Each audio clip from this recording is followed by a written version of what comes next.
Why? Peace and prosperity. Thank you for coming to check out The Narrative Live. Hosted by your brother, friend, patriot, and fellow fighter, President Prez. Live from the Jersey Shore in Asbury Park. Let's get it. And the title of this episode is Equity Training Begins in Daycare. Democrats want to indoctrinate our children. Peace and great prosperity to my fellow American brothers and sisters. Thank you for sharing a moment with The Narrative Live, hosted by your brother, friend, patriot, and digital soldier, President Prez. We streaming live from the Jersey Shore in Asbury Park. And yes, your brother is blessed and elect and fresh, always living his best. And firstly, as always, I want to give all the praise and honor to the Most High God, our Father.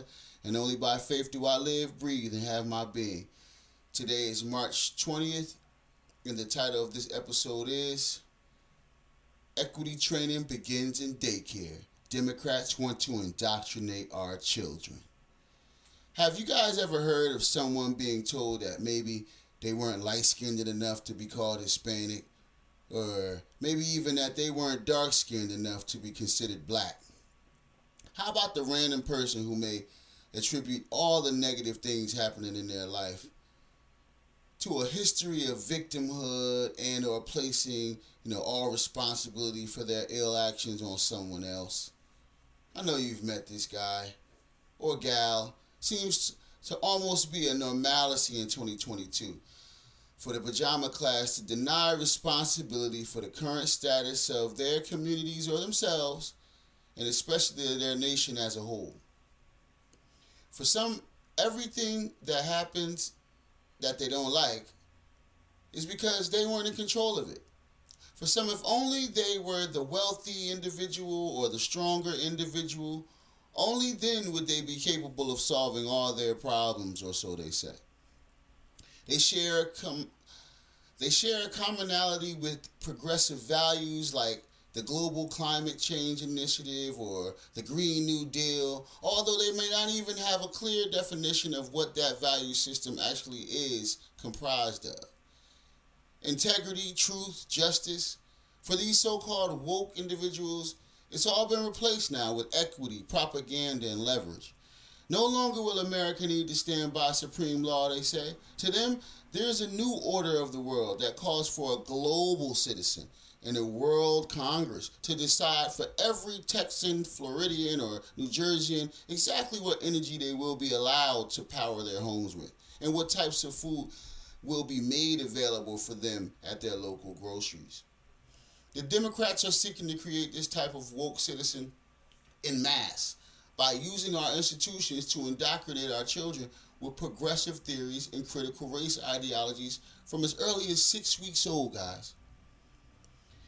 Here's a state, New Jersey. Here's a statement from an organization called INDOCTRINATE, an early childhood institution headquartered in Portland, Oregon, with over 2,000 locations across the United States. They employ more than 29,000 teachers and serve 160,000 or more children aged 6 weeks to 12-year-old 7 days a week. Now, INDOCTRINATE gave a statement as follows about this woke topic. They said, whether your child is 6 weeks old or in the 6th grade, they are ready to learn how to practice empathy, compassion, and understanding, and it's never too early to learn about diversity, equity, and inclusion. Oh, really? Well, how do you teach a 6-week-old baby about equity, inclusion, or diversity? Well, I think this is just a bunch of nice words that are made to sweeten the cough syrup, as a colleague said, while it's going down your throat. So the idea here is that they want your small children who are absolutely vulnerable. They're capable of absorbing tons of information at this age. And they want these children to believe that they are either victims or oppressors based on their skin color alone. Can you believe this? But they can't say this directly to us parents or fathers or mothers. So they give us really nice sounding words so that they are given approval to teach a 6-week-old child that they're an oppressor and that they should show more empathy to a darker-skinned child because they're the victims. Who the hell is going for this? How would you possibly teach this to the children? Maybe hold up a picture of a white child and say, bad, oppressor. Or hold up a picture of a black child and say, good, victim. I mean, what kind of retardation is this? Is it okay to accept this behavior as the norm because of wholesome sounding words and the Democrats' prioritization of the theory over proven fact? I think not. This is embarrassing to even consider, guys. And yet our educational system, along with a few other alphabet agencies I could name right now, but I won't, has adopted this same misguided doctrine, critical race theory, and dogma promoted by liberals and their allies in the media. KinderCare calls their new policies anti-racism training for kids. And they also require that all students, 1, read multicultural books. But anyway, and 2, point out attributes of things that are the same and those that are different. I mean, what? How about asking them to point out things that they share in common with their neighbor friend? But anyway, and number 3, to name their feelings in order to interrupt biases before they start. But what I don't know, family and friends, is whether or not this is really an anti-racism training. This seems like a racism 101 class for the innocent minds to me. There is an entire set of characteristics that some believe are exclusive property of only one race. And if you hold any of these characteristics, like, punctuality or citing sources in the written word, some will even seek to shame or discredit you as an individual because of these characteristics that you have naturally. This belief is incredibly incorrect, as I'm sure you already know, but who's letting the Democrats know that? Who's letting our American leadership know these things? I can't say that any of their latest leadership decisions have been grounded on any proven facts or even that it goes according to the data. Even though they say that constantly, that they're following the science, right? Our current administration has taken the lead from progressive lobbyists, guys, and the far left champions like AOC and Ilhan Omar, rather than giving ear to level minds like Representative Vernon Jones of Georgia or even Senator Tim Scott of South Carolina, who understand the plight of the American who grew up in an America that rejected them and tormented them because of the color of their skin and racial biases.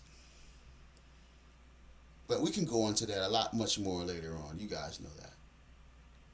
However, I want to also take note that the National Teachers Union, who are the biggest donors to the Democratic Party outside of the huge donations given by the country of Ukraine, curiously, a lot longer time spent giving donations to the Democrats than just now when this proxy war, so-called, started over there. They've been the biggest donor to the Democratic Party for a few years now, guys. Yes, I said Ukraine, the country, curiously. But they are very much accepting of the woke agenda, mainly because of financial incentives. And I mean that. Teachers Union was awarded $7.8 million in American taxpayer money to promote and maintain masks in schools and on our children since the beginning of the pandemic. So too as to the hospitals, who were given financial incentives for labeling all causes of death as COVID, even though the CDC told us that 75% of all COVID deaths had at least 4 comorbidities, which means that they likely did not die of COVID, although they may have had a positive COVID test. Wow. So I guess reporting half-truths and seeing things on face value alone is the new normal to these Democrats. Knowing and understanding the truth and judging other human beings by only the content of their character must be a fading reality to the left and their supporters. Meanwhile, more and more independents and conservatives alike are seeing these horrible policies for exactly what they are: awful, misguided, and against our values, and just plain un-American, family. And yet, we will continue together, as Donald Trump said, to make America, our nation, great again. We had it done. Our adversaries may have undone some of it, but not all of it. They will never be able to do or undo all of it. We will be acting long before they can undo all of it, guys. Yet if it were up to them, they would do everything they could to destroy our country. But we can build it back again better and more quickly than ever before. They, the Democrats, have lost all credibility. They've proven during this period of time that their policies are a disaster and that their policies just don't work. Listen, brothers and sisters, keep God first in your faith and your family. The storm won't last always, and the sun will come up in the morning. So with that in mind, let's continue together, family and friends, to leave our communities more beautiful and beneficial than we inherited. Have a great afternoon. Check you out later on The Narrative, hosted by your boy, President Prez. Peace.